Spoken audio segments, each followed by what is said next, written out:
Christine, where's Ms.? Okay, this is our next panel, although it's not really what I'd call it. So, we're going to call it a conversation.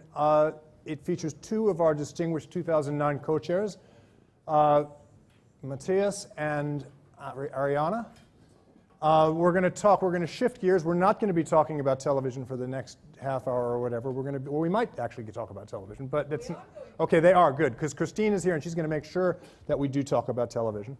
It's the big subject of, how do we pay for all this, and the issue of paid content versus free, the issue of aggregation, repurposing, using other people's stuff without paying them. Is that a good thing or a bad thing? And we have really I can't think of two better people to toss this around than the two that we've got, and I can't think of how do you want to sit? Yeah, that look good? Okay. With no further ado, I'm going to let you guys go. And Christine, I'll give you a high sign when I'll give you a 5-minute sign. Yeah, we can count on your discretion, Spencer. Well, and also we got an airplane to worry about. So I know. Okay. Thank you very much. Thank you. Well, yes, we are about to talk about something which so far has been little talked about this morning, I find, which is content. And not only content, but news, which is probably one of the most expensive type of content to produce and the highly perishable one. So we have about 40 minutes. I think Mathias has a plane to catch, but indeed we have two formidable champions of what could be called traditional journalism and what could be called internet journalism. Or is it journalism? We'll talk about that. But Mathias, first, let's congratulate you about your quarterly results, because they do prove that old media aren't dead yet.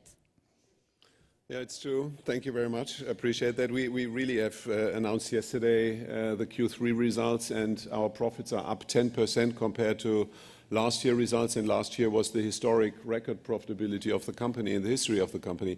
Only in the newspaper segment, Newspapers Germany, we have generated a margin of 25.4%. So, I mean, if print is a dead business, then this kind of death feels pretty comfortable for me, I have to admit. But this does not mean that I'm sitting here in a complacent mode saying, well, print is just doing fine and there's no change that is worrying us or challenging us. On the opposite, I think it is very challenging. And it's a great opportunity. I mean, we have in our company, meanwhile, 20% of our sales are deriving from online. 7 online activities are profitable, and the 2 highest margins of the company are generated in the online area. So the only thing that I just don't share is this kind of cultural pessimism that content business, media business is just dying. I think the opposite is the case. It's a tremendous opportunity through digitization. Okay, so I suggest we try and discuss these issues in 3 points. That's the French way, I'm sorry, but that will be about the only thing French, except for France 24, which is the sort of newest all news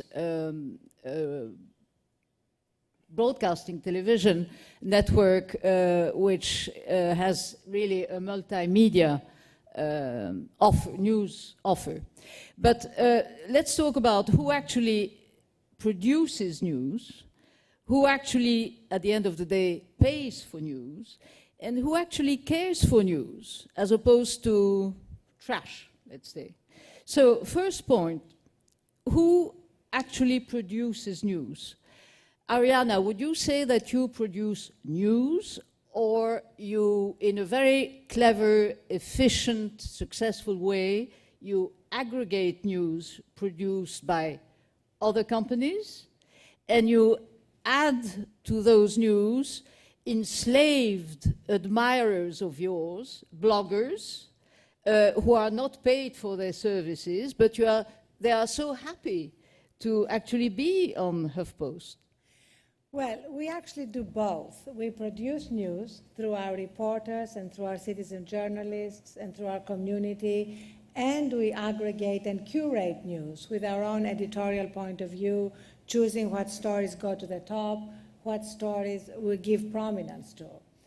And I must say, before we go on, I really want to congratulate you. And I hope that your example can really penetrate into the United States, because I'm tired of newspaper publishers complaining instead of celebrating the future by incorporating into what you're doing. So I don't think it is either or. You know, trying to sort of pit our two models against each other is just the way of the past. I think the future is a hybrid future.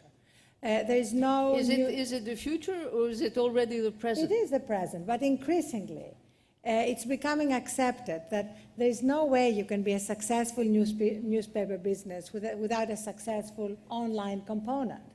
And online, you cannot be a successful, credible business without trust, without being able to apply the traditional journalistic ethics of fairness, accountability, and transparency. So all those things create this hybrid future that's becoming more and more accepted. So you would actually say that you produce news? We definitely produce news. We actually, if you go to Bloomberg today, we are, the story that Ryan Grimm, our congressional correspondent, wrote about the financial reforms going through Congress is being credited as breaking ground in terms of what is being covered, how it's being covered. We regularly break stories as well as curate and aggregate stories. And yet you only have about what? About 70 paid staff, including yourself? Well, our CEO, Eric Kippo, is sitting in the front row, and you're going to hear from him later.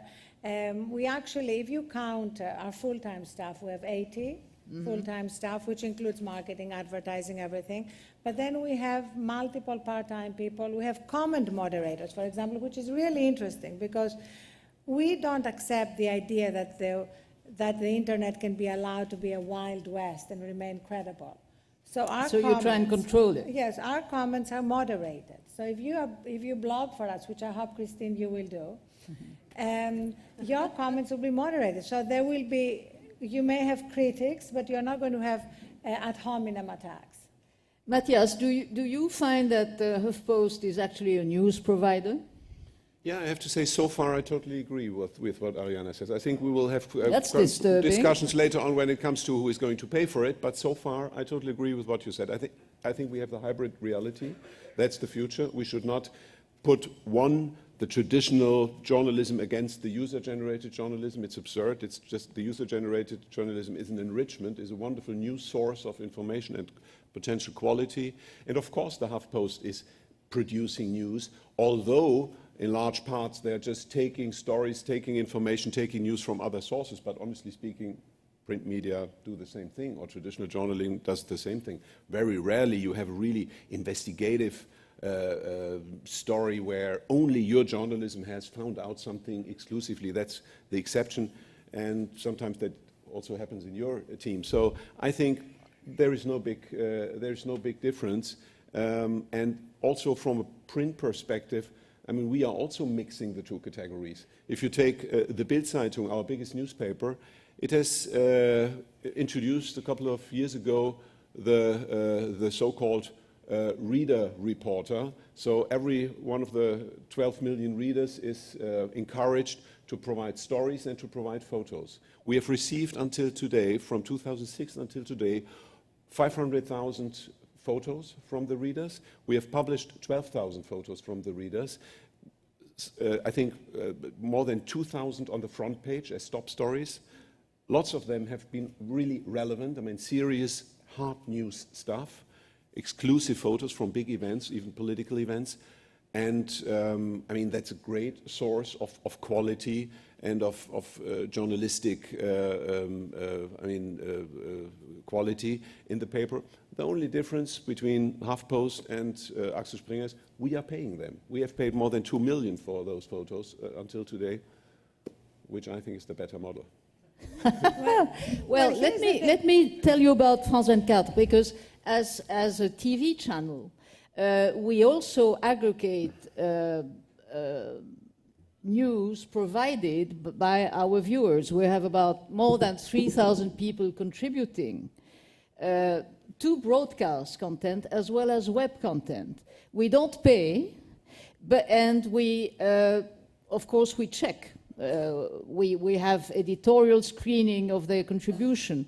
But it's very interesting indeed, as Mathias said, that it's added value stuff. On the other hand, we broadcasters, we run a very expensive business when it comes to news, not only news, but particularly news. And we see the traditional broadcasting companies, it's interesting to note that they are hardly represented in this crowd. And we see that they are trying to reduce the cost of their news coverage. And that means that the business model of news producing is indeed in a very hazardous position. Because if traditional broadcasters do not film events, it's all very nice to aggregate contents, but who will actually provide the pictures? And so I think there's a key question there for the broadcasting industry, even more so than for the newspapers industry. And we're quite proud at France 24. We're a baby. We're only 3 years old. But it's interesting that in French, English, and Arabic, we try and have that multimedia approach, which is not yet a business model.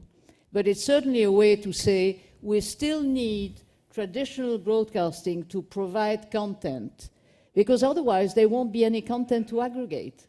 Well, first of all, nobody's saying that traditional broadcasting or traditional newspapers are going to go out of business. I think all these obituaries are way premature. They just need to adapt. But also take what's happened during the Iranian uprising, which is a very significant moment in the history of journalism that we really need to pay attention to. Because that was the time when an oppressive regime basically stopped you and CNN and other broadcast providers from broadcasting.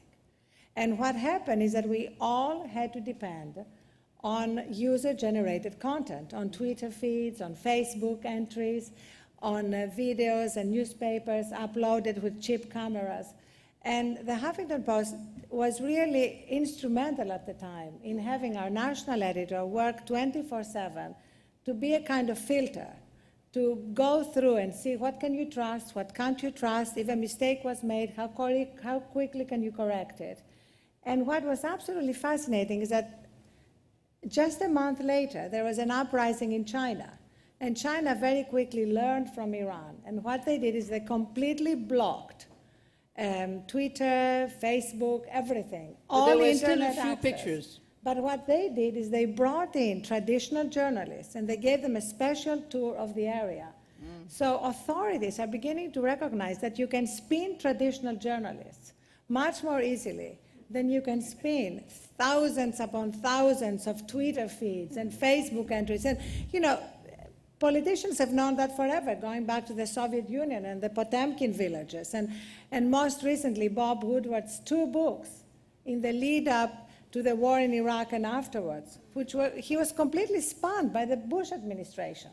So we shouldn't just say that journalism will survive. It can actually improve and get better because of what is available right now. So let's move on to the next question, where I think our disagreements will be more obvious, which is eventually who's paying for the stuff? Who's paying, first of all, for people who produce news? Is it the traditional news providers? Or are there new ways to produce news which are cheaper? Well, our model, which is what you seem to prove. The Huffington Post model is entirely advertising supported. Are you making money? We are making money. We're not releasing our numbers yet. Not even but we are to these nice people here?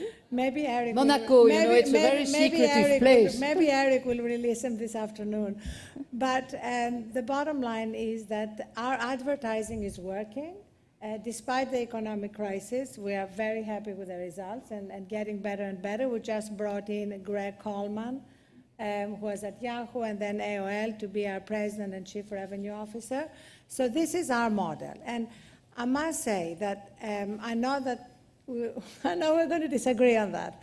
But in my opinion, unless you are offering porn, and especially weird porn, or very, very specialized financial information, you are not going to succeed by putting your content behind walls. You know, that model is of the past. The linked economy is the model of the future. And let me just say one more thing before he completely demolishes my theory with his fantastic results. You don't believe a word of that.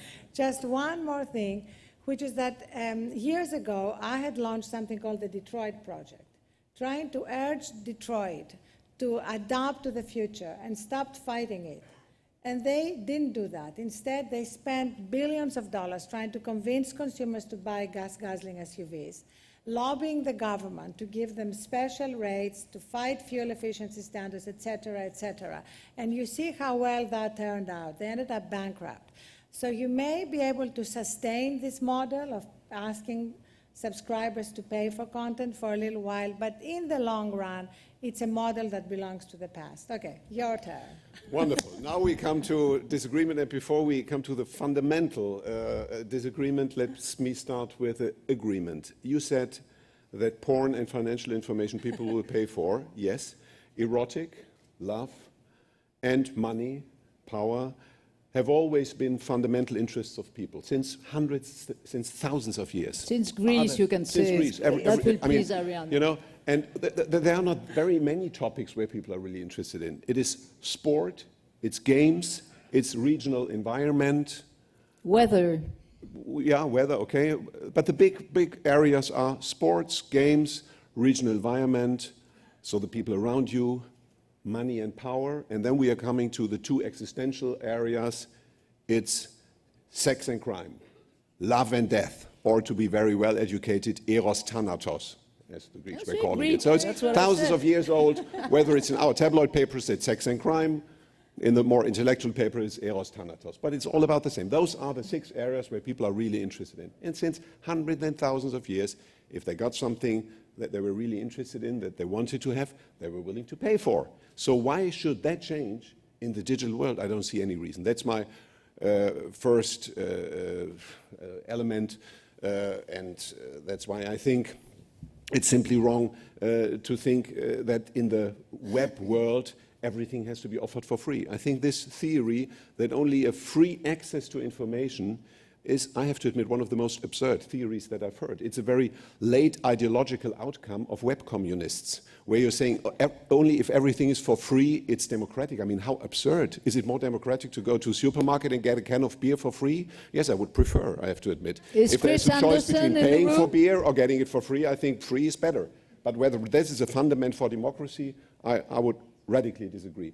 And now the third aspect, I mean, what is the business model for the future if there is only free access to information on the web, and if the web is the future for information and entertainment distribution, which I believe, then I'm very pessimistic about a world where quality content, relevant content exists, because nobody is going to invest into quality content if there's no business model behind it. And with all admiration for the HuffPost, and I really think what you have done is great, and I compliment you for that. I really adore that. It's a great, innovative thing that you have done. It's a great success. But you have launched this in 2005. You're not disclosing your figures. I would encourage you with Christine to make an exception today. According to my knowledge, your sales figures are around $10 million. Is that correct? Is it? I'm not disclosing my Okay, figures. let's say it's, I read it's between $6 and $10 million. In any case, those are the sales figures and profitability. Sometimes we are profitable, sometimes we are not. So I would assume it's around break even. Okay. The same year when you have launched the HuffPost, we have launched a newspaper in Poland. It was breaking even after 2 years, and its profits are higher than your sales figures. I mean, that shows that of course, you can do this kind of free thing, and you can do it with another precondition. You have 2,000 contributors, 2,000 bloggers that are working for you for free. You don't pay them. I mean, if we do that with our company, the margin went up to 80%. I mean, if all our journalists are working for free, great. If you do the negotiations with the unions, I love it, yeah? It's a great business model. But I don't think that it's sustainable. And that's why I think we have to worry about the quality of the content. We have to provide the real attractive content about sex and crime and other issues. We have to present it in a consumer-friendly way. We have to implement pay models that are easy. I mean, if a consumer has to put in his credit card number, the it won't work. That is too complicated. But if we have micropayment models or if we have subscription models like the app on the iPhone, that can work. And with that, I think we have to step by step change the habits that for certain areas of content, not for the commodity content, not for news that you have on the wire service anyway, but for high quality content, people are and will be willing to pay for. That's my hope and my conviction. And Arianna, beware. I'm sorry to say that even though you are incredibly convincing, you are going to be proven incredibly wrong. As Heraclitus, my famous Greek historian compatriot, said, you cannot enter into the same river twice. And you are trying to enter into the same river twice, and that river has gone. That ship has sailed. Use any metaphor you want. Consumer habits has changed. Consumers are now used to sort of search, to go on the web and look for content in multiple ways. So the idea that you somehow are going to provide some exclusive way of presenting a murder that happened last night, or some other exclusive way of presenting economic news, unless you're giving, as I said, very specific financial information for investors or something like that, it's just not possible.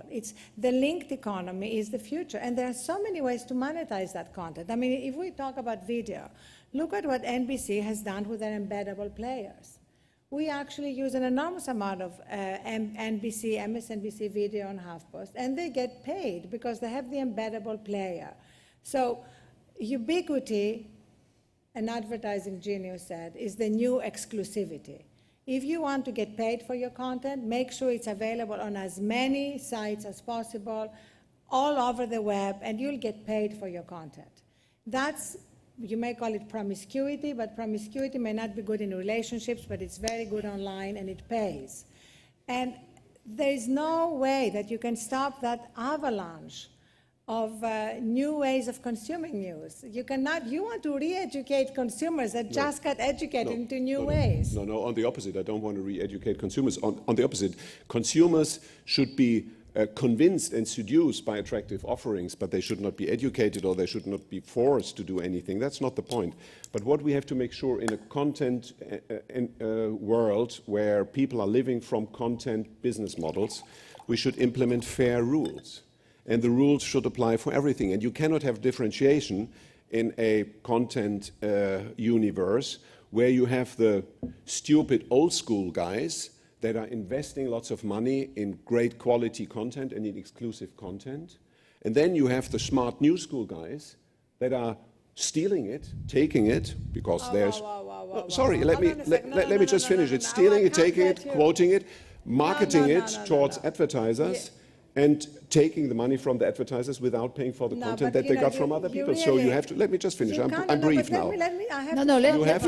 You have to have a reliable copyright protection also on the web. And if you have the differentiation between the stupid content producers and the smart content marketeers, this is not going to work. Nobody's going to produce content in the long run. But you know what, really, you can't throw around words like stealing. That's completely unfair, because the Huffington Post is absolutely meticulous. No, it's absolutely meticulous about following copyright rules.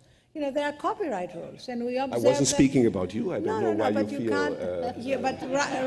This was a very general remark. Right now, you have to speak to me and about me, because you are challenging our model as the model of the future. So you can't just get away with saying you are talking about others.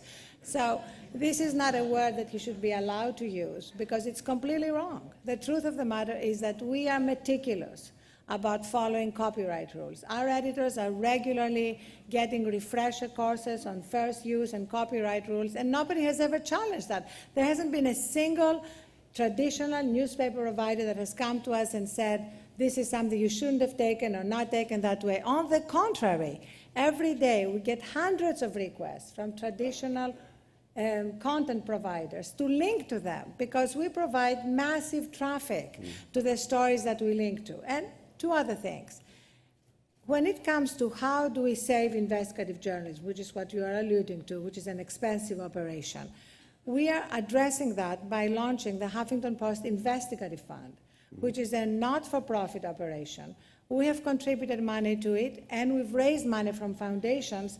We've hired Larry Roberts, the investigations editor of the Washington Post, to run it. We have 10 senior investigations reporters doing really great work. Number 2 point, the bloggers. There are over 3,000 passworded bloggers, plus hundreds of submissions we get a day. These are not like having journalists we don't pay. These are people like you or Christine or anybody in this room who wants to communicate something. And they have a platform available to them with their comments moderated, with which they can communicate it and make it available to the world in real time. But let's move on from that point, because bloggers contribute opinions more often than they contribute facts. And that leads us to our third concern. You know, who actually cares about news? Is news being transformed more and more into opinion?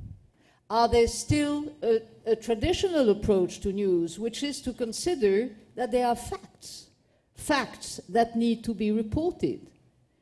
I think many of us in the room may feel that one of the best news of the day is that Lou Dobbs has quit CNN. I think and that's a very interesting event. Fired is more accurate. Well, that's an even better news then. But it's interesting that even in how could I put it, a traditional approach to balanced news, okay? Let's assume that's our common goal. We see more and more opinion creeping in. And we see that more and more consumers go for opinion rather than facts. And that is a trend which, of course, internet is accelerating at a fantastic and indeed horrifying speed, Mathias. Are we getting into an era where opinions matter more than facts? I don't think so, because I'm a cultural optimist. I'm in a very fundamental way a cultural optimist, and I don't think that the web is going to make things worse. And the web is not good or bad. The web is not about opinion or facts. The web is a neutral technological platform that is distributing information faster and more globally and in a more social way than ever before. Okay, but so bloggers... I think it's a great achievement. And what the internet does, it is in a way pushing everything. It is pushing also stupidity. I mean, there is of course the web, the web smartness, the smartness of the masses, but there is also mass stupidity, which can be distributed faster on the web. Also, I mean, very biased and intentional opinion can be transmitted faster and more efficiently through the web, but also good things. Look to all the scientific content about, health issues, which are available now to everybody around the world in the very same moment, and which for is free, great. Matthias, It's about free. facts. It's about, pardon me? And For free. Well, that's the big structural mistake that we are going to correct step by step in a very easygoing way. But it I seems tell that you, even we will sit here in 10 years, you know, no consumer will be forced, no paywalls that can be erected will resolve that. But long term, I believe in the model that for hundreds of years, people are willing to pay for things where they really are interested in. And again, I'm not saying here that you, the Huffington Post, is doing something particularly wrong. It's a really widespread phenomenon, and I'm for a reliable framework, for a reliable legal framework, and for habits that let, both parties, the content producers and the content marketeers and the search engines, survive and make profitable businesses. And I think that's doable. I mean, But we are not far away from that. We just need, we need copyright protection. We need intellectual property rights that are respected. We need revenue share models. It's not a new invention. I mean, it's something that is there, that exists in other areas. And I promise you, in 10 years, we will have the mixed models that commodity content, and here I agree, will be available for free, but special information, special interest information, added value services, exclusive information, people will be willing to If I pay for can- it. Let me just ask Can you I both just make a one question on that. Consumers are empowered, okay, that's banal. Market research has become a key to all our businesses. What do we do in order to maintain a high requirement in terms of news priorities when we know that consumers will go for, as you put it, eros thanatos? They will go for sports, they will go for sex, they will go for weather, maybe a little bit finance and business. But that's it. So what do we as print, broadcasting, or even, you know, Well, actually, internet journalism, what do we do in order to pay to cover Afghanistan, to cover Iraq, to cover the Middle East, to cover hunger in Africa? How do we pay for that when we know that consumers spontaneously will not go for that kind of stuff? Well, but Well, you know, first of all, I just think that this is really a very old-fashioned, elitist way of looking at consumers, Thank Christine, you. with the greatest respect. We are finding at HuffPost that consumers are interested in multiple things, which is why But we that's are because you offering are a them- very elitist No, because we are website. actually... You are extremely elitist. We are You think that people have all the time in the world to make choices and that they will go for the most clever, well-informed, astute, sophisticated views. And of course you have consumers for that. But mass market, that we have all these wonderful people in the room that keep measuring. They don't necessarily go for what we all three crave for. Well, let me just say Would you agree something on from that? our own numbers. We have 20 million unique visitors a month. I consider this pretty mass market. We offer them everything from highbrow to lowbrow. We offer them the latest news on Afghanistan and Iraq and great opinion on the subjects. And where do you get the... I mean, I'll you tell don't have let me just reporters on the finish, ground, do you? Let me just finish 1 minute.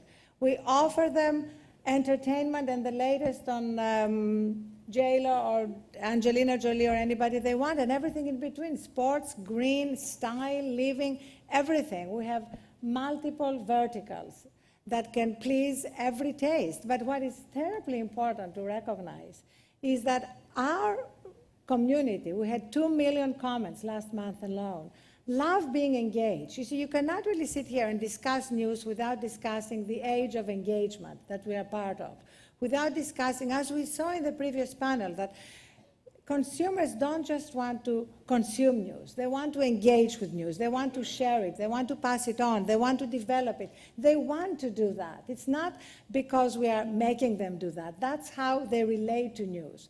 So when, for example, 2 days ago, Senator Dodd issued a 1,500-page bill of financial reform, we made it available to our consumers, to our users, and we got hundreds of responses analyzing the bill.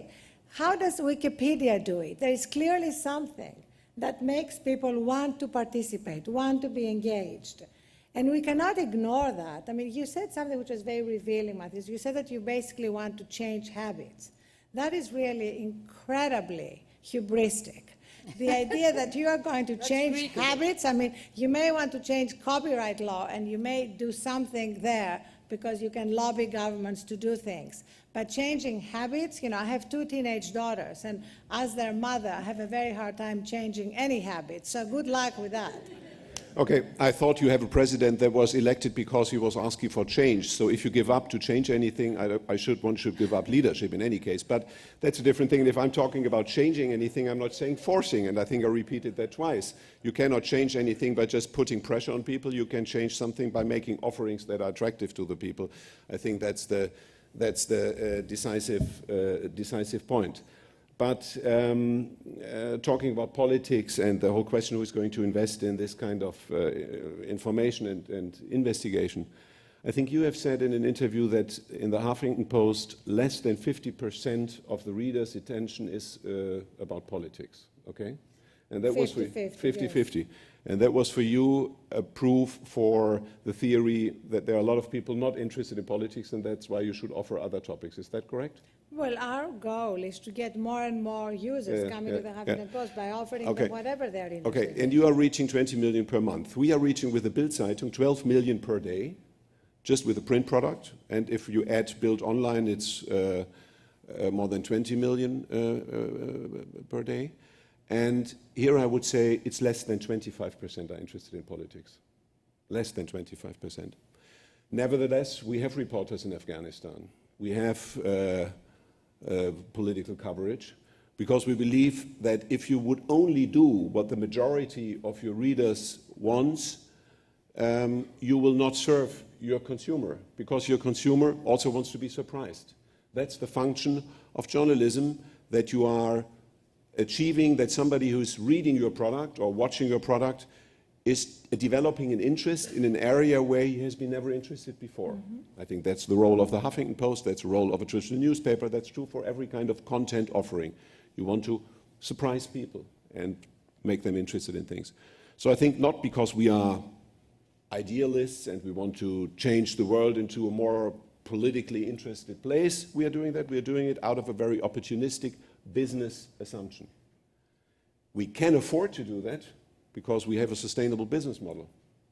If we have no business model in the future, because the future is digital, which I strongly believe, and in the digital universe, there is this new theory of people who don't want to change anything. They think now they can change because they can say nobody's going to pay for content. If that is going to be proven, then I think the quality of content and also the dimension of the market with regard to business and profits will shrink dramatically. Well, and that's a pity. Let me just answer that, because you said in an interview, since we are quoting each other, clearly they've done their research. We've done our research. You said in an interview that print is horizontal and digital is vertical. I'm paraphrasing from the German. Yeah. I think... But online is getting more and more vertical. I think that statement is 2 years old. I'm changing my... I'm glad you're changing your mind, because there is hope that in 2 years you'll be changing your mind about free. So that's very good news. But... Well, it seems that Murdoch is changing his mind about pay. But let me just say something. 2 years ago, I was sharing your view with regard to free content. I changed it already, but you can change back. We welcome you. But here is the point I'm making: that what you said about, or what you used to say about horizontal versus vertical, is what I call ADD versus OCD. That traditional media, print media, tends to be much more suffering from attention deficit disorder. You know, you may break big stories. I don't mean you necessarily, but speaking more about the American media that I know better. Big stories on the front pages of the New York Times or the Washington Post are often abandoned and they die there. Online, we are suffering from obsessive compulsive disorder. We stay with the story and we stay with the story until something happens. So when you mention Afghanistan, you know, we are doing the kind of coverage of Afghanistan that can help us understand that this is not a right-left issue. We are constantly profiling conservatives who are against escalation. We are constantly advancing the opposition to the administration on what's happening in Afghanistan. Arianna, you agree with that? It's opinion. It's opinion, but it's also based on fact. The key thing here is opinion based on fact or not. But the facts are provided by traditional news providers. But they're also being provided by... If they have no business model anymore, you will suffer from that too. That's exactly the point, and I agree with Christine. But you see, nobody's saying that we are against investigative journalism or reporting online that comes from paid reporters. I mean, we are doing both. We are doing it through the investigative fund, and we are doing it through our own paid reporters. Should we be expanding it? Absolutely. We are going to. I mean, we are 4.5 years old. We have a long way to go. But Arianna, if you have to pay your people to go into other countries to do investigative research, your business model is dead immediately, and that's the problem. And I mean, let's not really have a kind of opposing views where there shouldn't be. I mean, you are saying you and we. I mean, I do not see myself as a print publisher. Sorry, that's not the business we are in. We are not in the business of printing paper. We are in the business of content. of news and entertainment for different target groups. That's our business. And the more distribution channels I have, the better. And if in the very far future I have only digital distribution channels, that's great news for us, because I save the costs for paper, for printing, for distribution, everything. My business model is still great. And you share your talent. You can use talent. I mean, that's what we are in. We are in the business of getting talent in order to create the most attractive content for people that want to read it, that want to watch it, and for other people that want to put their communication messages into that context, called ads, banner ads, performance-based advertising, whatsoever. They want to benefit from the context that we have achieved through our content quality. That's the business we are in. And again, the more digital it's going to get, the better it is for us. The only fundamental question is, do we have mid and long term a fundament to finance quality content? And if that is refinanced only by advertising, I doubt seriously that this is going to be a business model. Well, actually, I'm much more optimistic that it's going to be better than it has been. We in the States missed the two biggest stories of our time. Traditional journalism, of the way you're describing it, missed the run-up to the war in Iraq, who had really disastrous coverage in the paper of record, on the front page. There was some great coverage too, by Night Reader, by many reporters, but it was buried. And we had the worst That's not kind quite of true of cycle. broadcast journalism. But let's stick with the print business. And you know what? I'm not only that I agree with you, I would be more radical. I think that the crisis of media, the crisis particularly of traditional journalism, is a crisis of journalism.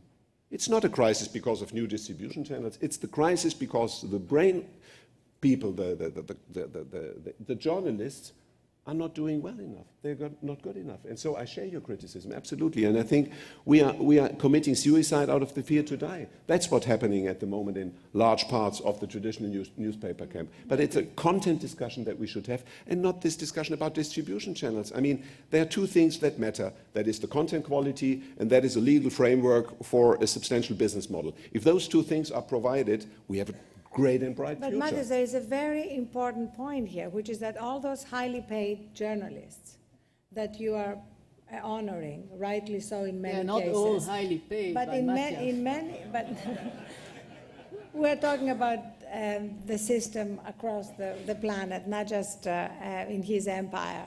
Many of them are unfortunately selling their own independence for access. And we saw that in the coverage of the financial meltdown in America. It was absolutely stunning how many highly paid business journalists missed the meltdown.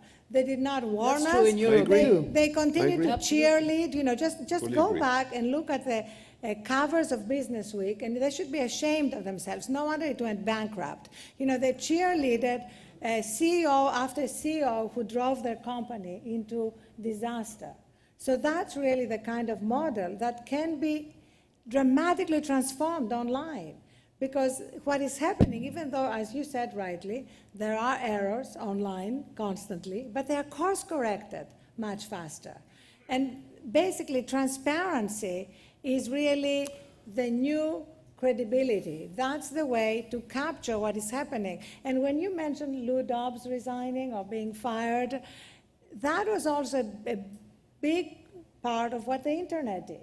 You know, because we basically, I don't mean just we, the Huffington Post alone, but many online challenged the falsehoods that he was putting out there night after night after night, again and again and again, until something had to be done.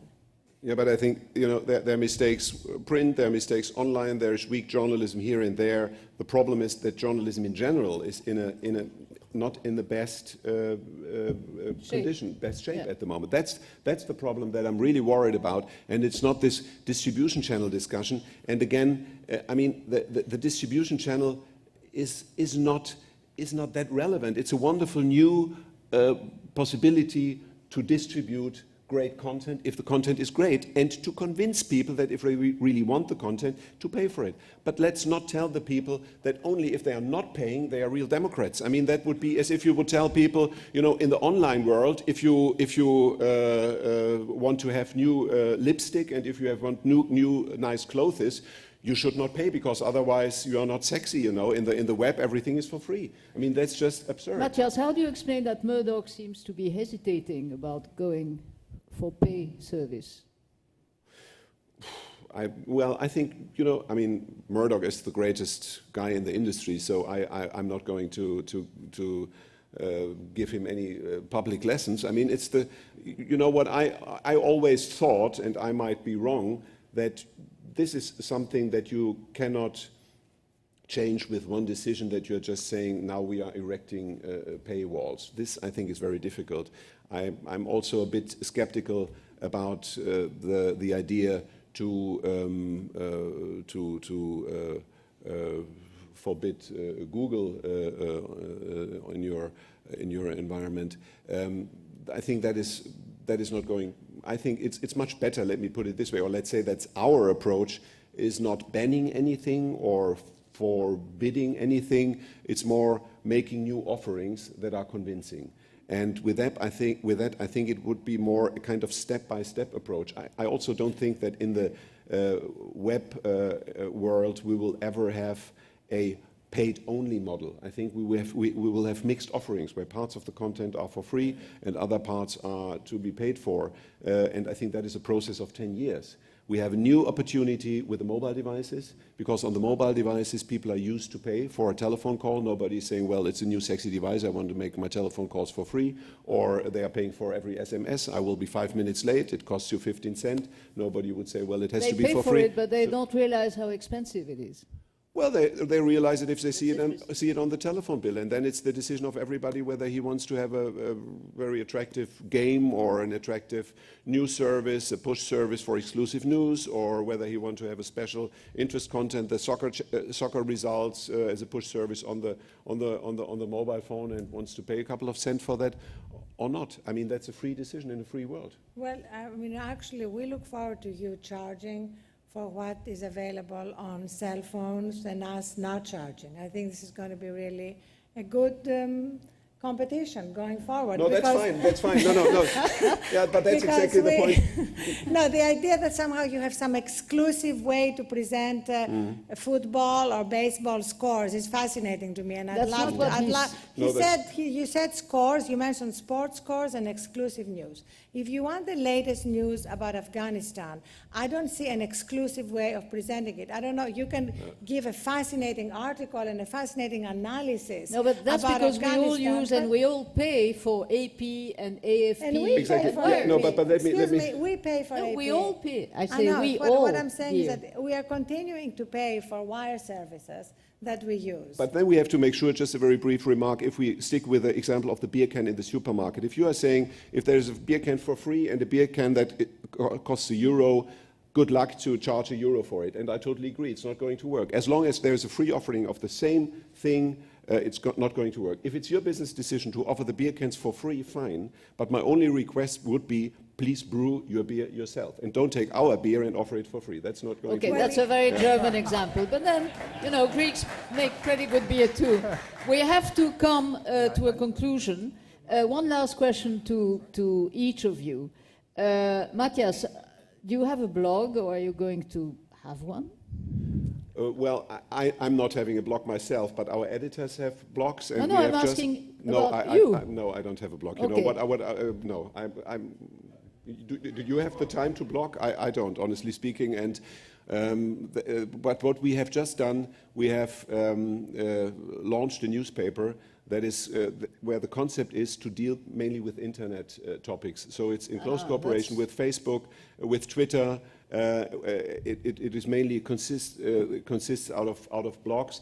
And I think that's a new possibility to react print and online of a new reality. Okay. And I think that's Arianna, a question to you. Are you Yes, going to run for governor of California again? No, I love my day job. This is my last job. I love the opportunity we have to keep reinventing journalism. So you're not going to get into politics? Never again. It's too old-fashioned. Taking the best of the old and the best of the new. And I'd just like to end by saying that your metaphor about the beer can is so incredibly... Oh, come on, let's not start all over again. It's very important, because I think if you start with the wrong metaphor, you're going to get to the wrong conclusions.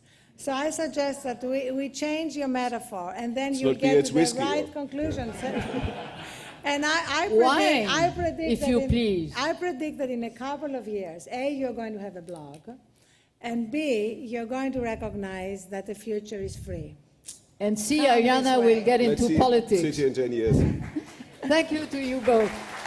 Thank you.